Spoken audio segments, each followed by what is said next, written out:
Today on the Eurostep, we talk you through the best brief NBA draft preview in the world. That's right. I'm your host, Alex Evans, your favourite host, of course, joined by none other than Killian Loftus. Yes. And, you know, it's the best time of the year. Rip X, first of all. You know, rest in peace, we're all saddened over here. But the NBA draft's coming up on Thursday night. One of the best times in the year, of course, that is, where your favourite college prospects are going to end up. So we're going to start off higher up in the draft and we'll work our way down. Kind of some lotto talk. Starting the top two, Mo Bamba.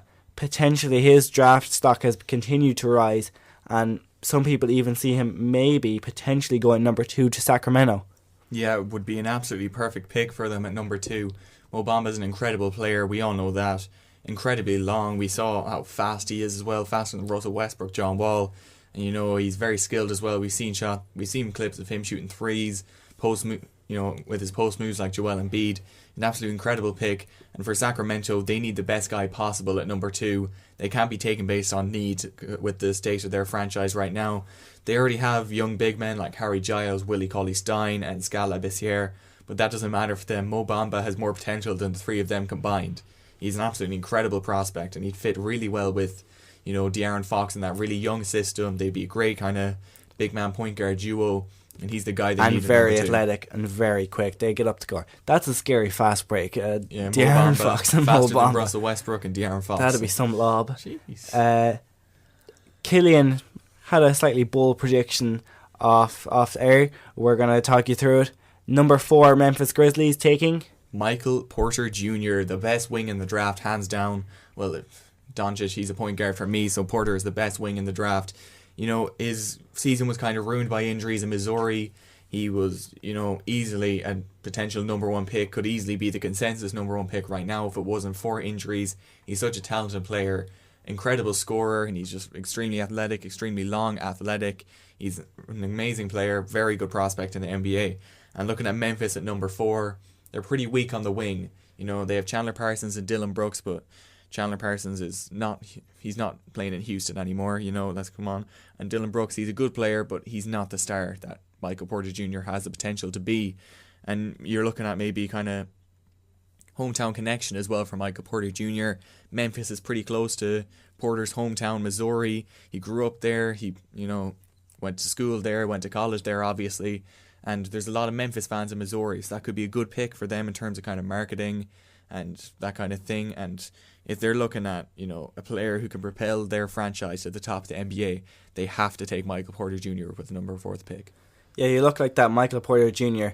When you look at stars of today's NBA, you have Kevin Durant, Kawhi Leonard, LeBron James, wings who are just pure out-and-out scorers. Obviously, you know, your LeBron James, your Kawhi Leonard, Kevin Durant, they can do other things which really make them the best in the NBA. But Michael Porter Jr. has shown he's, 6'9", 6'10", long wing. He decent handles for his size as well. He's a very respectable playmaker. With his size and athleticism, he can be a good defender. He can really do it all on the basketball court, and he definitely has potential. And you know, Uncle Drew said it best, this game is all about getting buckets, and Michael Porter Jr. has definitely shown potential to go out there and get buckets. Hands down. And for Memphis, I think a team that really needs some buckets in Memphis.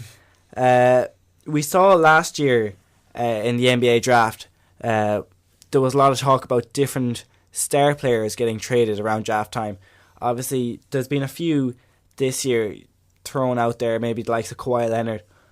But we talked a while back about the Raptors maybe starting to blow it up this year after getting from their team being in Toronto to LeBronto, getting dismantled by the King once again. They might be looking to blow it up, as there's been reports come out that they want a top 10 pick, and they're very interested in University of Kentucky's point guard Shai Gilgeous-Alexander. So Raptors moving up top 10. Any thought? I think it's pretty likely, you know, with their kind of the way their franchise has gone the last few years. It's looking downhill right now. Their stars, Lowry and DeRozan, they're only getting older. They're on the bad side of 20 or even 30 in Kyle Lowry's case. Right, you know, his value's at the highest it's going to be right now. You can get a top 10 pick for Kyle Lowry right now, maybe towards the latter side of top 10, but you can definitely get something for him. You might be looking at kind of Cleveland, that kind of spot for Kyle Lowry. if you're looking at DeRozan, that's going to be higher, but I don't think they trade DeRozan. He's too good right now. And, with that pick, they could definitely take a guy like Shai Gilgeous-Alexander, I think it is. Very good player, like you said, out of Kentucky. He can shoot the basketball, and he's a very good athlete as well. Before we move on to Shai, who obviously is an excellent talent, I think Cleveland is realistically the only spot that we might see Kyle Lowry end up. The rest of the teams, I don't know if they're going to want to take on an aging Kyle Lowry. If the Cavs can get him for that number 8 pick that they have, he might convince LeBron to stay. He might be a good point guard. He can be a playmaker, play some defense. Obviously, he is aging, and they might only get a year or 2 good years out of him. But I'm not sure if Cleveland are going to want to take that risk, and if give up your 8 pick and your future for Kyle Lowry for a year or 2 years just to try and get LeBron back.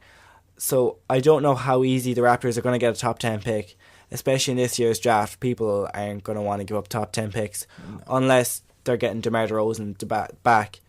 That's all.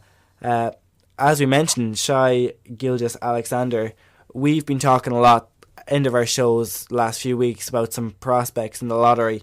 We've been moving down, and because of how close this draft is, we're going to run you through a few more of them now. Shai Gilgeous-Alexander, obviously the first one. He's a point guard out of Kentucky, 6'6", 180 pounds, pretty much a 7-foot wingspan, 6'11.5", average 14 points, 5 assists, 4 rebounds, and 2 steals in Kentucky. He's shown a lot of potential. His stock has continued to rise, as many others has these last few weeks. Obviously, well, I'm no expert, but probably from good workouts. Yeah, probably. He's a very athletic player. He's solid. He's fluid and smooth. He's deceptively quick. I mentioned he's a bit like a Kyrie Irving. He can change gears so quickly, stop on a dime. He's a very versatile player. He can play the 1 or the 2 due to his size and skill set. He's drawn physical comparisons to the likes of Sean Livingston, who we've seen can be a bit of a mismatch, especially at the point guard at times. He's about 6'7.5", and Shea is about 6'6.5". So, not much difference there. So could be a mismatch at the point guard, especially if you've got guys like Kemba Walker or a smaller point guard in that regard on him. Although he's a very good scorer, he can do so many things well, like rebounding. He has great potential on the defensive side of the ball, but like all prospects, he has his array of weaknesses. He's not very polished. He has a lot to work on. He can improve his efficiency, especially in transition and in ISO. A lot of his mistakes and his 2.7 turnovers come from just not being smart, I'd say, or not being efficient, especially in transition on that fast break. He's not a very consistent shooter. He's still improving that, but that's obviously going to get better in the league. We'd like to hope so. And he's slender, he's slim build, only at 180 pounds, and can struggle with contact sometimes. But you put him on that Jason Kidd Milwaukee Bucks plan, he's going to survive pretty well. Dante DiVincenzo is Gillian's now going to walk you through another sleeper. I'm just probably know. I don't know what I was thinking about, but Dante DiVincenzo, we've seen his stock blow up over the last few months. He had the amazing games, Final Four of the NCAA tournament, 31 points in the clinching game for Villanova over Michigan. 31 points, like 5 rebounds, 3 assists, incredible game, and his stock has only gone higher since then. Just a few weeks ago, he was looked at as a late first round pick around the Celtics spot. Now he's near the lottery. There's a lot of talk about the 16th pick with the Phoenix Suns, that kind of area. He'd be very good there. He's a great shooter, great defender. He can make his own shot. He's a decent playmaker. He'd be a great player to kind of have as the backup for Devin Booker. They're pretty contrasting styles. We know Booker's the offensive superstar, potential all-star next year. And, DiVincenzo, he's the hard-working 3-and-D guy. Be absolutely perfect guy to slide in next to Booker as a kind of potential starting point guard, though a lot view him as more of a shooting guard than that. But very great player to pair next to Booker. Yeah, and especially coming off the bench, he could provide that spark, that scoring explosion of even 5 to 10 points off the bench, which so many teams require. We've seen Jamal Crawford, Eric Gordon, Lou Williams make a living in the league simply by doing that, giving you some points as your sixth man. I think DiVincenzo could fit that role perfectly, and we've seen how much he's progressed. He impressed teams in his workouts, shooting the ball at incredible percentages, and if he can continue that up, he could even maybe slide into a better but worse kind of JJ Redick role, and maybe an Avery Bradley, a 3-and-D type guy that everyone just wants in your team. I believe he's 6'6" or 6'7", a kind of Klay Thompson build, which is just a fantastic build and gives you so much potential on both ends of the court. Speaking of your physical potential, Kostas Antetokounmpo, Giannis's younger brother, who was in college in Dayton, he's looking to get drafted this year, get into the league. A lot of teams are kind of concerned about him. A lot of the same concerns with Giannis. When he was coming into the league, he's an absolutely incredible build. He's 6'10", but he is only 190 pounds, or in and around that, which is way too light for the NBA. But again, like you said, that was the same situation with Giannis. He was skin and bone coming into the league, but look at him now, absolutely ripped. And, you're looking at Kostas Antetokounmpo, he's viewed by most as kind of late second round pick. With the potential that he has to be an absolute star in the NBA. Why don't you take that number, around the 50th pick? There's no risk, really. You're around the 50th pick, you barely ever kind of get proper good NBA players that even play in the NBA, let alone a superstar. So, Antetokounmpo might not be that, but if he can even be, a good bench player coming off the bench, he kind of maybe runs your offense a little bit. He's a good player like that to have. He's a good athlete with his size. His jump shot's a bit of a weakness right now, but if he can work on that and improve that, he'll be an absolute beast of an NBA player one day. Maybe off the bench is kind of better. His shooting is very poor. I believe 51% from the free throw line. 13% from free. Yeah, it's not acceptable at all at the NBA level, but you're expecting that to take some sort of a leap anyways. But yeah, much like Giannis, he's going to be picked, I imagine, second round, probably later on in the draft, if drafted at all, some people believe. But off of his potential alone, and his older brother is going to play some part, I think he will get drafted just on that alone. Our second to last preview player, a player that you might know from a few years back who might have arguably should have gone into the draft. Grayson Allen, a 6'4" shooting guard, played in Duke. 3 years in college now, he decided to go back. After his first year, he decided not to go into the NBA after some controversy. I know Killian's very high up on him. Tell the folks why he should be drafted. I'm a big fan of Grayson Allen's game. He's an incredible player. He should have gone into the draft a few years ago. Even with the controversy, he would have been drafted up in the, just out of the lottery. He was a great player, still is, but he's fallen a lot in the draft. Looking at a late first round pick right now. In terms of as a player, he's a very good shooter. 3-point shooting off the dribble, catch and shoot. He can do it all. He even has NBA range. He's a pretty good from deep. He's a very good shooter in that kind of sense. He's a pretty decent playmaker for a shooting guard. He played a bit as the point guard in Duke, and it wasn't the greatest thing. He's a decent passer, but he is very prone to turnovers, passing, getting ripped, that kind of thing. He's not the point guard you'd want of your team. And he's a pretty good slasher as well. He's very aggressive. He gets a lot of free throws. He's pretty big build, 6'4". He's decently strong for his size. But one of the main kind of misconceptions in his game is that, he's a 6'4". He likes to trip people. Stop it. I'll talk about that later. He's 6'4", he's wide, he can shoot, so he mustn't be that athletic, but he's pretty damn athletic. We saw in the draft combine, he's at least a 40-inch vertical. He's pretty fast. He's very athletic. You wouldn't think it. He's very good in the open court, specifically as athleticism. A lot of the time in the half court, he might not be able to showcase his athleticism. He's not that quick. But once he gets the ball running and a fast break, he's incredibly quick off the bounce. If you're looking in terms of his weaknesses, he's not an incredible defender, but I think the main one people would look at is his maturity. We saw the kind of controversy with tripping people, that kind of thing. That's happened multiple times. He's kind of thrown a few tantrums and stuff after losses, and that's not a great look if you're looking towards the NBA. As well, he's about 22, so you'd think he'd be mature by now. Yeah. But after a few years in college, you'd want it to be sorted out. And, when he gets to the NBA, that's going to be sorted out, I think. No bother with coaches. When you get a 22-year-old coming into the league, thinks he's all this, he'll quickly be sorted out by the NBA. But one thing I like about Grayson Allen is his ability. He's shown how he can improve. In just his 3 years in college, he came to Duke kind of being known as knockdown shooter. He shot 35% from 3 in his sophomore year, or his freshman year.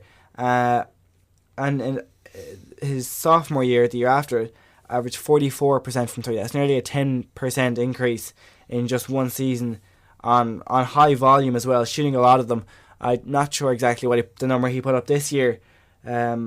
He put up a 62.4% true shooting percentage, which is crazy. Which is just phenomenal. And if he can continue to do that, he'll make a living in the NBA. Definitely. Like we said with DiVincenzo off the bench, there's so many guys. Kyle Korver is 37 and he's still getting paid almost 10 million just for his ability to shoot the basketball. JJ Redick is in his 30s and he's getting paid 18 million this year.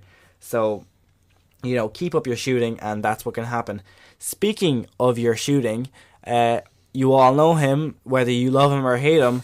LiAngelo Ball has potential to get drafted. He believes he's going to get drafted. Colin Sexton, top 10 consensus pick. He thinks he's going to get drafted. A lot of people believe he will get drafted. He worked out for the Lakers. His older brother Lonzo is there, of course. And for the Golden State Warriors. 2 teams I think he might fit the best on. He worked out with. He said he thought they went well. People not so convinced about his workouts or him. And if he does get drafted, it's going to be the latter stages. If at all, he might just go Summer League. Yeah, definitely. He's a decent basketball player. A lot of people sleep on him as kind of the forgotten ball brother, but he did well in his 1 year in Lithuania. He averaged 13 points per game on 41% from 3. I believe he led his league in both of those statistical categories, which is pretty amazing for kind of 19, 20-year-old kid. As a player, we all know he's about 6'5", 6'6". He's built pretty well. I think he's about 230 pounds. That could be a bit of a weakness of his. He's not the quickest guy. You're looking on defense. He's not going to be the best defensive player in the NBA. That's one of the main weaknesses in his game. But if he can show that he can shoot the ball, maybe do a bit off the dribble, some step backs, we've seen he has that kind of arsenal in his game. I think there's a spot for him in the NBA. Not to the same extent as Lonzo or even LaMelo shooting from half court way downtown step backs, nothing crazy.